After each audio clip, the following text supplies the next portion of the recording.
Probably go back before that, there's probably other terms too, but I think that. Evolution of the global supply chain control tower is the topic of my conversation today with Ty Bordner. He is Senior Vice President of Marketing and Business Development with Amber Road. Ty, how are you doing? I'm doing great, thanks. Good to see you, Bob. This idea of the global supply chain control tower, certainly not brand new, but would bring us back to the basic definition of what it is. Yeah, I think, if you go back and look, use Google, right? Go on the internet and look, it's maybe 2010-ish is when it really started to crop up. And various definitions, but I think if you sort of boiled them down to one definition, it is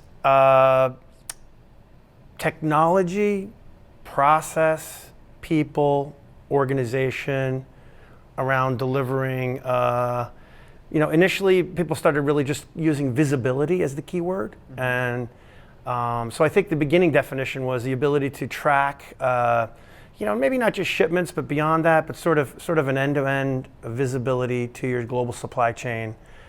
Some of those capabilities were really initially thought to be more 4PL delivery. Like, in other words, too difficult, too big, too hard to envision that a company would do it internally, but it would be a service that would be bought from a I say 3PL, but really more 4PL. Indeed, the whole rationale of an animal like that, a 4PL, a logistics service provider, as you say.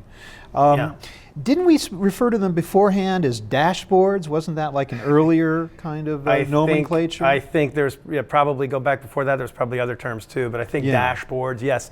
And the connotation, I think, of a dashboard or control tower was, again, maybe more visibility. So the way I think about it, when I went back and sort of researched this topic, it looks like it's more read-only, right? We'll get a lot of data, we'll put it into a database.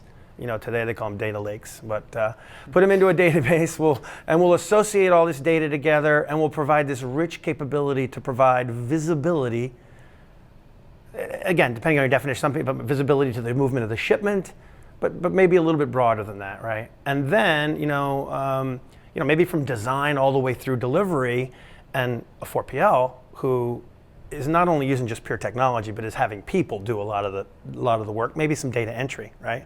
And capturing that data, and we get a nice view of at least a piece of the supply chain, but it's read only, right? That's helpful because I can make decisions and do some things. But I think that's not really where I think things will ultimately go and where they're going. Yeah. When I think control tower, I think the metaphor makes me feel like this sense of centralization, where everything is at your fingertips in one place in terms of managing the movement of something. Yes. So I guess at least that's the dream. Whether or not it's the reality is another case. So that brings us up to the present. To what extent are companies really availing themselves of this technology? Well, I think a prerequisite to this is a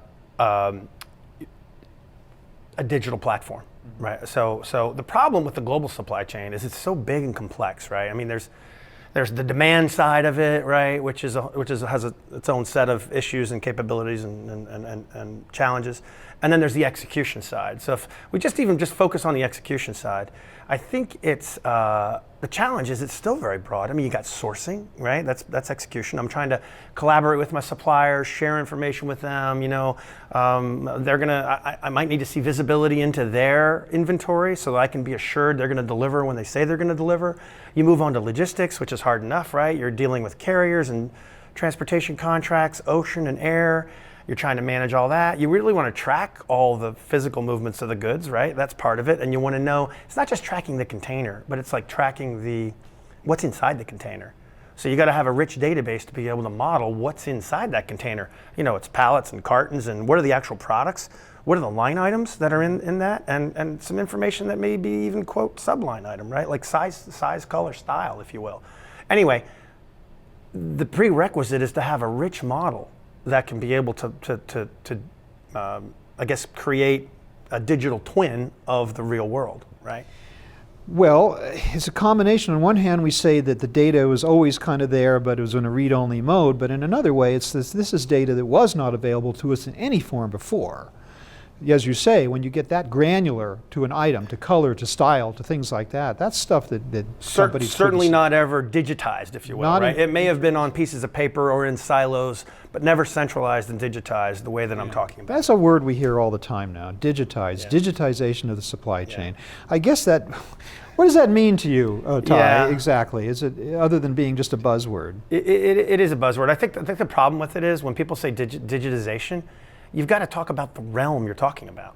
Like digitization in the marketing world is a totally different meaning than digitization in the global supply chain world, right? So the realm that I'm speaking of, digitization, again, it means that robust database that models purchase order, it models a bill of lading, it models a commercial invoice, it models a customs entry, it models, these are all very complex, rich transactions. So it's very, you need to have very robust software to model all these things. Yeah. Now you have this control tower in place and tons of information are flowing into it. And it's just Yes. great to have all this information, but no one could possibly stand to deal with it all at once. No one's going to be watching the progress of a container or a product every inch of the way. Right. So to what extent are these systems created through a series of like exception alerts? So you only see the information you need to see and you're not flooded with irrelevant data. You've hit the nail on the head. That's the key. And the way that we break it up at Amber Road is we talk about once you've got this digital model and sort of defining it back against that early definition of a control tower to be read-only. So now it's not read-only. Now we have this data, this rich data. So what can we do? We can collaborate. Now we can start sending this data electronically to the people that need to see it. You know, the 3PLs, the 4PLs, the carriers, customs agencies. We can start automating processes. So you brought up an alert. Automating an alert. So when the business rule meets the criteria for the alert to fire, now it fires off the alert. And you don't get flooded with alerts, you only get the alerts that are the exceptions.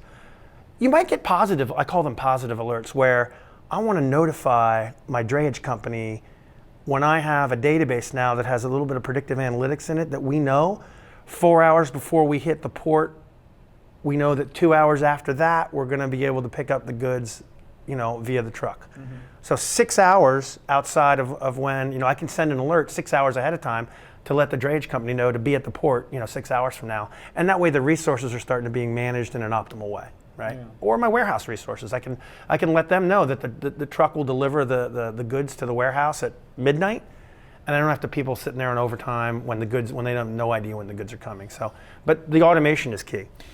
On that theme of automation, we hear so much about in certain areas driving the human out of the process entirely. Warehouses without people, cars without people. Yeah. Do you think that the supply chain control tower of the future will have any people in it at all? Or will it be so totally automated that you just turn it on and close the door and walk away? Well, there may be areas of the supply chain that you could perhaps automate to a large degree. You know, maybe warehouses can be automated.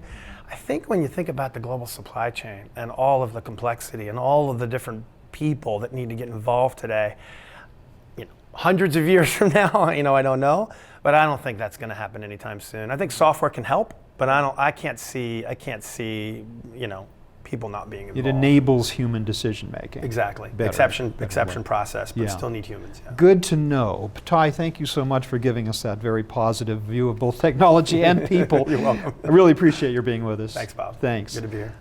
I've been speaking with Ty Bordner of Amber Road. Thank you very much for watching.